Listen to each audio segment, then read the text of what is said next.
तेरह अप्रैल साल 1919 अमृतसर का जलियांवाला बाग मानवता को शर्मसार करती एक ऐसी घटना का गवाह बना जिसने हमेशा के लिए गोरे अंग्रेजों के चरित्र पर काला दाग लगा दिया। इसी दिन जनरल डायर ने हजारों मासूम निहत्थे हिंदुस्तानियों पर लगातार गोलियां चलाईं। यही नहीं, उन लोगों के भागने के तमाम रास्ते बंद कर दिए गए। सिवाय मौत के उनके पास कोई रास्ता नहीं था। आगे जाकर क्रांतिकारी ऊधम सिंह ने जलियांवाला बाग हत्याकांड में गोली चलाने का आदेश देने वाले को गोली मार दी और इस हत्याकांड का बदला ले लिया। लेकिन एक सवाल फिर खड़ा हुआ कि क्या सच में मरने वाला व्यक्ति वही था जिसने बाग में गोली चलाने का आदेश दिया? आखिर क्या है इस हत्या के पीछे की पूरी सच्चाई? वो कौन से सर्कमस्टांस थे जो इस घटना के लिए जिम्मेदार थे? आज के इस हिस्से में हम जानेंगे दिल दहलाने वाली इस घटना की एक सच्ची घटना। हमारे साथ आखिर तक जरूर बनी रहिएगा ताकि आज की पीढ़ी भी जान पाए कि आज़ादी उतनी भी सस्ती नहीं है जितनी आसानी से हम आज़ादी इंजॉय कर रहे हैं। जलियांवाला हत्याकांड की भूमिका उस समय शुरू हुई जब अंग्रेज़ों ने रोलेट एक्ट लगाया और देश भर में इसका विरोध शुरू हुआ।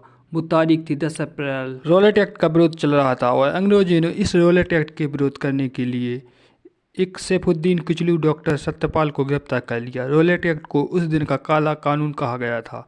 कानून का विरोध महात्मा गांधी ने भी किया था और इसके पास होते ही पूरे देश में इसका ज़बरदस्त विरोध शुरू हो गया। रोलेट एक्ट के इस कानून के मुताबिक अंग्रेज बिना किसी जांच पड़ताल और मुकदमे के जब चाहे किसी भी भारतीय को गिरफ्तार करके जेल में भेजा जा सकता था। रोलेट एक्ट के विरोध में सैफुद्दीन किचलू और डॉक्टर सत्यपाल की गिरफ्तारी में आग में घी का काम किया।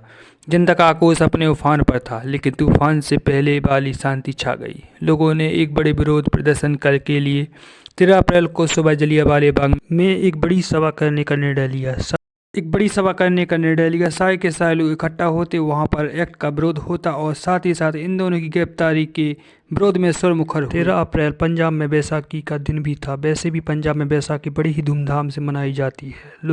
लोग एक तरफ बैसाखी का जश्न मना रहे थे, अपने लोगों से मिल रहे थे और दूसरी तरफ इसी सभा की तैयारी चल रही थी। लेकिन जनरल डायर ने इस सभा के खिलाफ पहले से ही तैयारी कर ली थी। उसने 12 अप्रैल को ही अतिरिक्त सैनिक टुकड़ी बुलाकर अपनी तरफ से पूरी तैयारी कर ली थी। सुबह का वक्त था। लोग बैसाखी के त्यौहार के लिए खुशियां मना रहे थे और अपने में मेल मिलाप करने के लिए लगभग 25,000 लोग जलियांवाला बाग में आम सभा के लिए इकट्ठा हो गए। इधर जनरल डायर भी अपनी पूरी सैन्य टुकड़ी को लेकर जलियांवाला बाग की तरफ चला गया।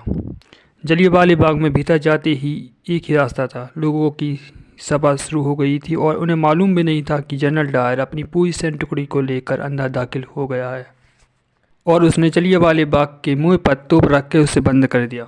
इसके बाद अपने सैनिकों की पोजीशन लेने के बाद जनरल डायर ने सीधे लोगों पर फायर करने का आदेश दे दिया। बिना किसी चेतावनी के, बिना एक शब्द बोले जनरल डायर के आदेश का पालन करते हुए सैनिकों ने अपनी अपनी बंदूकों का मुंह खोल दिया और लगातार लोगों पर गोलियां बरसाने लगे। जलियांवाला बाग में जनरल डायर 50 राइफल और इतनी ही खोखरी लेकर पहुंचा था। इसका मतलब है कि वह पहले से ही डिसाइड करके आया था कि उसे क्या करना है। जवानों ने इस दौरान लगभग 10 मिनट में 1600 राउंड फायर किए। लोगों को संभालने का मौका भी नहीं मिला, ना बचकर भागने का। बिना रुके लगातार फायरिंग करते रहे। जनरल डायर का आदेश ही इस प्रकार का था।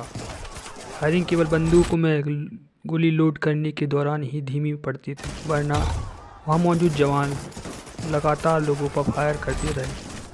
लोगों में अफरा तफरी मची थी। वहाँ मौजूद महिलाएं, बच्चे, बूढ़े और जवान भी अपनी अपनी जान बचाने के लिए यहाँ वहाँ भाग रहे थे। लोगों ने वहाँ मौजूद कुएं में कूदकर अपनी जान बचाने की कोशिश की, लेकिन कोई फ़ायदा नहीं हुआ। कुछ लोग दीवार फांद कर भाग जाना चाहते थे, मगर उसका भी कोई फ़ायदा नहीं हुआ। जनरल डायर के सैनिकों ने हर किसी को चुन चुन कर मारने की कसम खा रखी थी।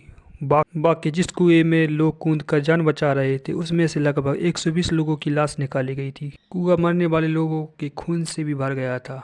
कुएं को आज भी खूनी कुएं के नाम से जाना जाता है। और इतना ही नहीं, इस बाग की दीवारों पर आज भी उस समय की गोलियों के निशान मौजूद है। लगभग 10 मिनट में इस धुआंधार फायरिंग के बाद जनरल डायर राक्षसों की तरह वहां से बाहर चला गया। इतना ही नहीं, अमृतसर की सड़कों पर जो भी भारतीय उसे नजर आता उसे भी गोली मार देता। मरने वाले को अपने तोप के पीछे रस्सी से बांधकर घसीटता हुआ ले जाया गया। इस हत्याकांड के बाद अंग्रेजों ने अपने आंकड़े जारी किए। इन आंकड़ों के मुताबिक इस नरसंहार में लगभग 369 लोगों की मौत हुई थी।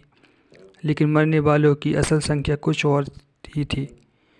मगर इस हत्याकांड में हज़ारों लोगों की जान गई और इस दिल दहलाने वाले हत्याकांड में पूरे देश को हिला कर रख दिया। चारों तरफ घटना की निंदा होने लगी।